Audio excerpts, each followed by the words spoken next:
In this video, we're making a recipe from the Disney Princess Healthy Treats Cookbook. It's a bread recipe inspired by Pocahontas, and it's called Pocahontas Skillet Cornbread. And there's a picture here. So this is a skillet cornbread, and we've made a skillet cornbread before in the Cooking with Magic, a Century Recipes cookbook. This one's different though. It's a little bit healthier treat, so there are things in it I think that enhance the healthiness to it. In addition to the cornmeal, you've got like kidney beans, acorn squash, and just some regular corn as well. It says in here, squash, beans, and corn are known as the three sisters in Native American cuisine. So I think that's kind of what inspired this dish. And side note, I am making it in a cast iron skillet, but the thing does say if you don't have one, that it's fine to make it in a regular baking dish. Though I'm not making the dish for a couple hours, what I'm doing is I'm going to start with the acorn squash that I need mashed. So here's my acorn squash. I cut it in half, and I took out all the seeds in the middle. I'm going to drizzle this with some olive oil, and then I'm going to put it on a foil-lined roasting pan or sheet in my oven, and I'm going to bake it at like 400 degrees for probably about 30 to 45 minutes, or however long it takes for the squash to get nice and soft. So the first step is we need to prepare the dry ingredients. So right here, I've got cornmeal. And now I'm going to get ready and add also a cup of flour to this.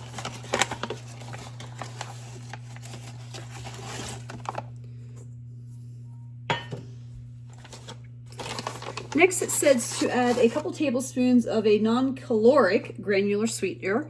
I'm going to use my allulose. This is what I've been using, allulose. I think I'm saying it right. Anyway, I've used this on a few other recipes that this cookbook called for, so this has been handy. So I'm just going to keep using this up.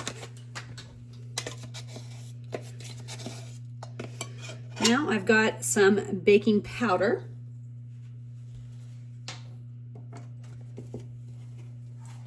Followed by baking soda.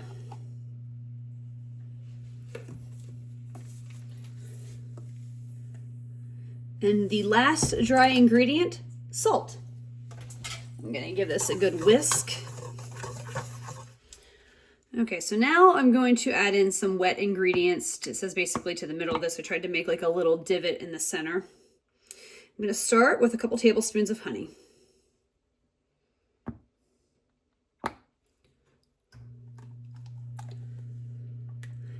Next, I have 2 eggs that will go in.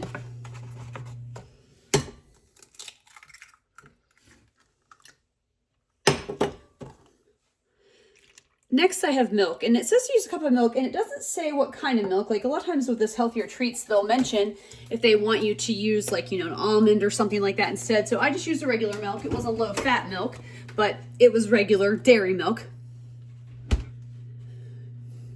Okay, now it says to add some oil, and it says to use 1/3 cup of a neutral oil like rapeseed or avocado.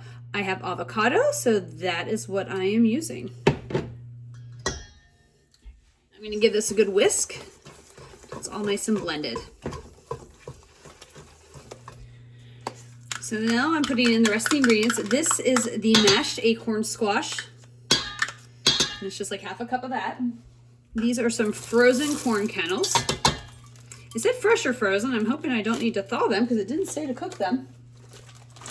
And last, I've got kidney beans. Now, it says to use cooked kidney beans. I just bought canned kidney beans because they're already cooked, to my understanding. So I'm just going to mix those in there. All right, so let me get this out of the way.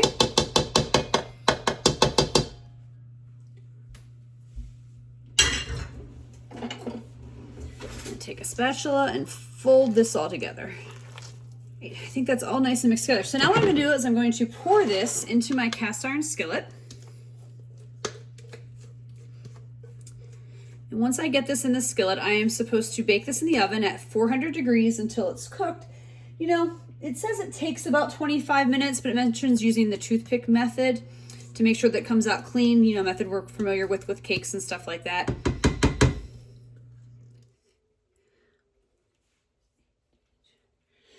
And I will say it does mention to use a 10-inch cast iron skillet, and I'm pretty sure mine is bigger than a 10-inch, so this may take less time to cook is what my theory is with that, but we will see.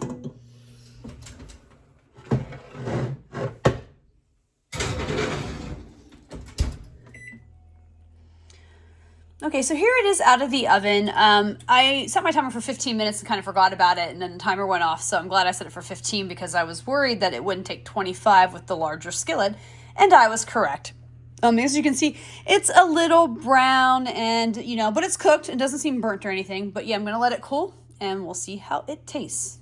Taste test time.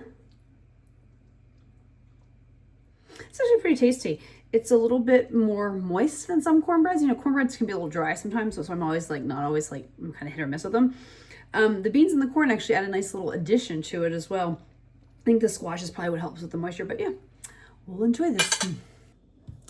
So it's review time. So as I said with the taste test, I really did like it. I thought it had a really nice moisture to it. I thought the beans and stuff kind of added something to it.